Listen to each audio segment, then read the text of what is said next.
ध्यान से पढ़िएगा ना, क्या पूछा है ये यहाँ पास देखिएगा, यहाँ ये इम्पोर्टेंट है। ठीक है, महानदी की इस राज्य में बहने पर महानदी की लंबाई कितनी है? ऑप्शन नंबर ए में दिया है आपका 858, ऑप्शन नंबर बी में दिया है आपका 290 किलोमीटर, ऑप्शन नंबर सी में दिया है आपका 286 किलोमीटर और ऑप्शन नंबर डी में दिया है आपका 264 किलोमीटर। ठीक है, तो महानदी जो बहती है हमारे छत्तीसगढ़ में, उसमें जो है लंबाई की बात करें तो 286 किलोमीटर इसकी लंबाई है। वही महानदी की कुल लंबाई पूछता तो 858 किलोमीटर हो जाता, लेकिन छत्तीसगढ़ में बहने पर पूछा है, महानदी की लंबाई पूछा है। ऑप्शन नंबर सी इसका करेक्ट आंसर हो जाएगा 286 किलोमीटर। 14 नगर निगम है, जिसमें से रिसाली नगर निगम जो है सबसे नवीनतम नगर निगम है, और रिसाली नगर निगम जो है आता है आपका दुर्ग जिले के अंतर्गत सभी। ठीक है, विधान परिषद, विधानसभा और राज्यपाल तीनों से मिलकर जो है विधानमंडल का निर्माण होता है। हेलो फ्रेंड, एक बार फिर मेरे YouTube channel CGPSC hub point पर आप सभी का स्वागत है। जैसे कि हम लोग जो है आगामी एग्ज़ाम की तैयारी जो है MCQ के माध्यम से हमारे यूट्यूब चैनल पर किया जा रहा है।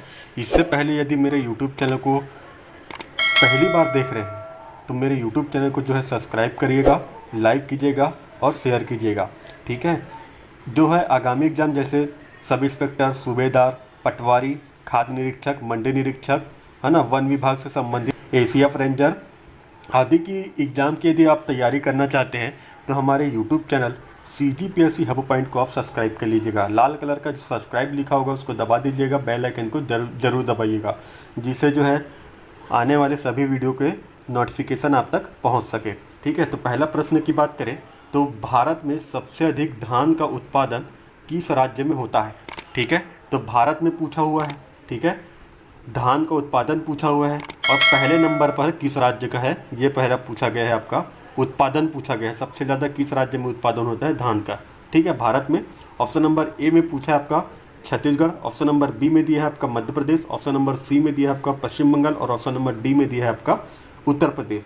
ठीक है, तो धान का जो उत्पादन है सबसे ज़्यादा जो है पश्चिम बंगाल में। ऑप्शन नंबर सी इसका करेक्ट आंसर हो जाएगा, पश्चिम बंगाल में जो है सबसे अधिक जो है धान का उत्पादन होता है। ठीक है, क्लियर है यहाँ तक। अगला प्रश्न की बात करें, प्रश्न नंबर दूसरा देखें। प्रश्न नंबर दूसरा की बात करें, कोयला खनिज किस शैल समूह से प्राप्त होता है? ठीक है, ये जो है मैंने बता चुका है। ठीक है, कोयला का खनिज किस शैल समूह से प्राप्त होता है? ऑप्शन नंबर ए में दिया है आपका गोंडवाना, ऑप्शन नंबर बी में दिया है आपका धारवाड़, ऑप्शन नंबर सी में दिया है आपका विंध्याचल शैल समूह और ऑप्शन नंबर डी में दिया है आपका इनमें से कोई नहीं। ठीक है, जो कोयला प्राप्त होता है ना वो होता है गोंडवाना शैल समूह से जो है कोयला खनिज की प्राप्ति होती है। ठीक है, कोयला खनिज की प्राप्ति जो है गोंडवाना शैल समूह से जो है कोयला की प्राप्ति होती है। ऑप्शन नंबर ए इसका करेक्ट आंसर हो जाएगा। ठीक है, प्रश्न नंबर तीसरा की बात करें। प्रश्न नंबर तीसरा, महानदी की इस राज्य में बहने पर महानदी की लंबाई कितनी है? ठीक है, प्रश्न ध्यान से पढ़िएगा ना, क्या पूछा है ये यहाँ पास देखिएगा, यहाँ ये इम्पोर्टेंट है। ठीक है, महानदी की इस राज्य में बहने पर महानदी की लंबाई कितनी है? ऑप्शन नंबर ए में दिया है आपका 858, ऑप्शन नंबर बी में दिया है आपका 290 किलोमीटर, ऑप्शन नंबर सी में दिया है आपका 286 किलोमीटर और ऑप्शन नंबर डी में दिया है आपका 264 किलोमीटर। ठीक है, तो महानदी जो बहती है हमारे छत्तीसगढ़ में, उसमें जो है लंबाई की बात करें तो 286 किलोमीटर इसकी लंबाई है। वही महानदी की कुल लंबाई पूछता तो 858 किलोमीटर हो जाता, लेकिन छत्तीसगढ़ में बहने पर पूछा है, महानदी की लंबाई पूछा है। ऑप्शन नंबर सी इसका करेक्ट आंसर हो जाएगा 286 किलोमीटर।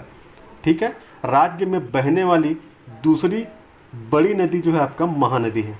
ठीक है, और राज्य में बहने वाली पहली नदी का नाम बताइएगा कमेंट बॉक्स में। ठीक है, अगला प्रश्न की बात करें, प्रश्न नंबर चौथा की बात करें, इनमें से कौन सा निम्नलिखित में से विषम है? ठीक है, ऑप्शन नंबर ए में दिया है आपका पंच, ऑप्शन नंबर बी में दिया है सरपंच, ऑप्शन नंबर सी में दिया है पार्षद, ऑप्शन नंबर डी में दिया है आपका महापौर।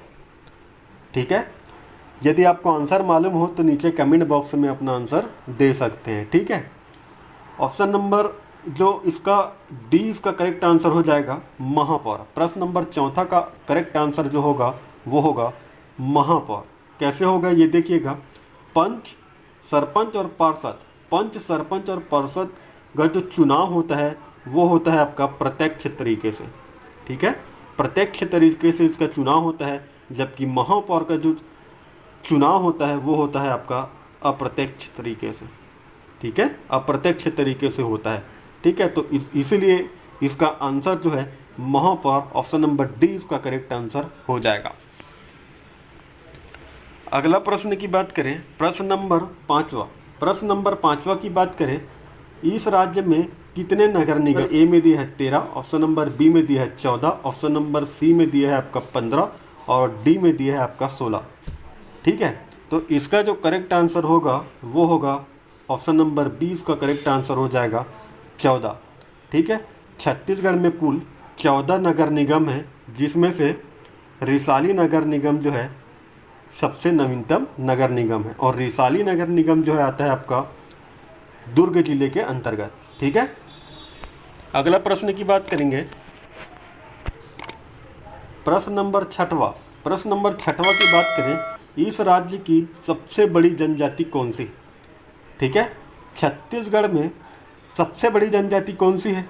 ऑप्शन नंबर ए में जो है बैगा, ऑप्शन नंबर बी में जो है आपका गोंड, ऑप्शन नंबर सी में है आपका कवर और ऑप्शन नंबर डी में है आपका उरांव। ठीक है, ये प्रश्न जो है मैंने बार बार बता चुका है। ठीक है, बार बार जो है मैंने इस प्रश्न को बता चुका है, और इसका जो करेक्ट आंसर हो जाएगा ऑप्शन नंबर बी जो है इसका करेक्ट आंसर हो जाएगा गोंड जनजाति। गोंड जनजाति जो है छत्तीसगढ़ की सबसे बड़ी जनजाति। अगला प्रश्न देखिए, प्रश्न नंबर 7वां। प्रश्न नंबर 7वां कहता है, इस राज्य में सबसे अधिक कौन सा वन पाया जाता है? ठीक है, इस राज्य में सबसे अधिक कौन सा वन पाया जाता है, ये प्रश्न पूछा आपका प्रश्न नंबर 7वां। ऑप्शन नंबर ए में दिया है साल, ऑप्शन नंबर बी में दिया है सागौन, ऑप्शन नंबर सी में दिया है मिश्रित, ऑप्शन नंबर डी में दिया है उपरोक्त सभी। इसका जो करेक्ट आंसर हो जाएगा मिश्रित वन जो है सबसे अधिक पाया जाता है।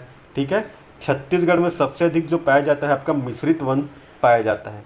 ठीक है, अगला प्रश्न की बात करें, प्रश्न नंबर 8वां। प्रश्न नंबर 8वां की बात करें, विधानमंडल निम्नलिखित में से किससे मिलकर बनता है? ठीक है, विधानमंडल जो है निम्नलिखित में से किससे मिलकर बनता है, ये प्रश्न पूछा है आपका प्रश्न नंबर 8वां। ऑप्शन नंबर ए में दिया है आपका Vidhan Parishad, option number B में दिया है विधानसभा, ऑप्शन नंबर सी में दिया है राज्यपाल और ऑप्शन नंबर डी में दिया है उपरोक्त सभी। इसका जो करेक्ट आंसर हो जाएगा ऑप्शन नंबर डी जो है इसका करेक्ट आंसर हो जाएगा उपरोक्त में से सभी। ठीक है, विधान परिषद, विधानसभा और राज्यपाल तीनों से मिलकर जो है विधानमंडल का निर्माण होता है। जिस प्रकार जो है संसद का निर्माण लोकसभा, राज्यसभा और आपका राष्ट्रपति से मिलकर संसद का निर्माण होता है, उसी प्रकार जो है विधानमंडल जो है विधान परिषद, विधानसभा और आपका राज्यपाल तीनों से मिलकर जो है विधानमंडल का निर्माण होता है। ठीक है, बेहद इंपॉर्टेंट प्रश्न है। अगला प्रश्न की बात करें,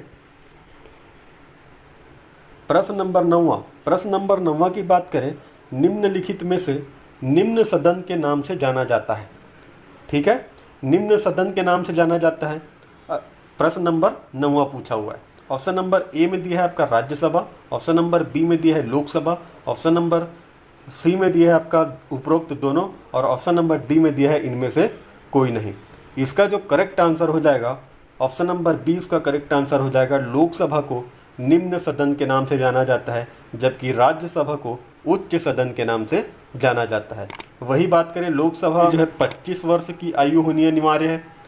ठीक है, वही राज्यसभा की सदस्य बनने के लिए 30 वर्ष की आयु होना अनिवार्य है। क्लियर। अगला प्रश्न की बात करेंगे, प्रश्न नंबर 10वां। प्रश्न नंबर 10वां कहता है, राज्यसभा के संबंध में कौन सा गलत है। ठीक है, राज्यसभा के संबंध में पूछा हुआ है, कौन सा गलत है ये पूछा हुआ है। यह सदन उच्च सदन के नाम से जाना जाता है। और दूसरा बोलता है आपका इस सदन के सदस्य का कार्यकाल 6 वर्ष का होता है। इस सदन में 13 लोगों को राष्ट्रपति के द्वारा मनोनीत किया जाता है। चौथा दिया है यह सदन स्थायी सदन है, कभी भी भंग नहीं होता है। पर पांचवा बोलता है राज्य में राज्यसभा में कुल 5 सीटें हैं। छठवा दिया है आपका इस सदन की जो सभापति है उपराष्ट्रपति होते हैं। और अगला बोला है सातवां कहता है कि राज्यसभा के सदस्यों की आयु 30 वर्ष होना जरूरी है। ठीक है, गलत पूछा गया था, तो इसका यदि आंसर देखें तो क्या होना चाहिए भाई, बताइए जल्दी कमेंट बॉक्स में बताइएगा। इसका जो करेक्ट होगा वो होगा आपका पहला जो दिया है यह सदन उच्च सदन के नाम से जाना जाता है, ये तो सही है। दूसरा बोलता है कि सदन के सदस्यों का कार्यकाल जो है 6 वर्ष का होता है, ये बिल्कुल गलत है। प्रश्न 3 कहता है इस सदन में 13 लोगों को राष्ट्रपति जो है मनोनीत किया जाता है राष्ट्रपति के द्वारा, ये तो गलत है। 12 लोगों को मनोनीत करते हैं राष्ट्रपति। ठीक है। चौथा दिया है यह सदन स्थायी सदन के नाम से जाना जाता है, कभी भंग नहीं होता, ये सही है। पांचवा कहता है इस राज्य में राज्यसभा में कुछ 5 सीटें हैं, ठीक है, ये भी सही है। छठवा दिया है इस सदन में कि सभापति जो होते हैं वो उपराष्ट्रपति होते हैं, ये भी सही है। और राज्यसभा में सदस्यों की आयु जो है 30 वर्ष होना जरूरी है, ये भी सही है। मतलब 2 और 3 इसका गलत आंसर है। गलत जो है आपका 2 और 3 है। ठीक है, देखते हैं आंसर। सी इसका करेक्ट आंसर हो जाएगा। 2 और 3 जो है गलत है। ठीक है, 2 और 3 नंबर में जो दिया था वो गलत है आपका।